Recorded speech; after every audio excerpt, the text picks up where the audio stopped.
পটুয়াখালী কুয়াকাটা মহাসড়কের ১১ কিলোমিটার যেন মরণ ফাঁদ। চলাচলের অনুপযোগী হলেও দীর্ঘদিন ধরেই সংস্কার হয়নি। এতে প্রতিনিয়তই বাড়ছে দুর্ঘটনা।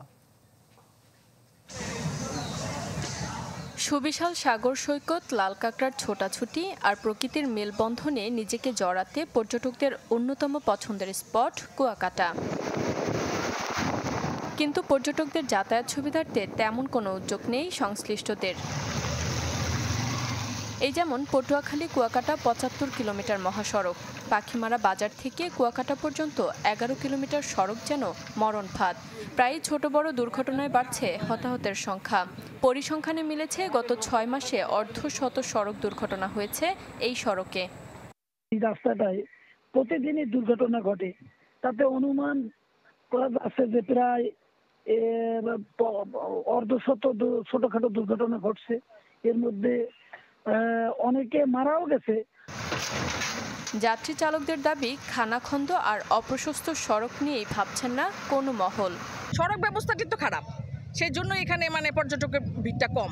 অনেক ভাঙা, এই ভাঙা গাড়ি চালানো খুব রিস্ক। ওয়ালটন ফ্রিজ কিনে অনেকের মতো আপনিও হয়ে যেতে পারেন মিলেনিয়াল।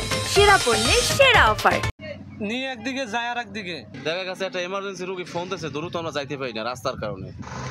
সড়ক ও জনপথ বিভাগের কর্তারা বলছেন, সম্প্রতি ১৭ কোটি টাকার একটি প্রকল্পের পরিকল্পনা নেওয়া হয়েছে। আগামী বর্ষাকালের শেষ হওয়ার পরপরই আমরা এই সড়কটির বিটুমিনাস যে কাজ আছে সেটা সম্পন্ন করার মাধ্যমে সড়কটিকে পুনরায় যান চলাচলের উপযুক্ত করতে পারবো এবং আমরা এই পর্যটকদের ভোগান্তি এখানে অনেকাংশে আমরা হ্রাস করতে পারবো। ২০১২ সালে পটুয়াখালী কুয়াকাটা ৭৫ কিলোমিটার সড়কটি সংস্কারে উদ্যোগ নেয় সড়ক ও জনপথ বিভাগ। কিন্তু মামলা জটিলতায় ১৫ বছরেও এ সড়কে হয়নি সংস্কার কাজ।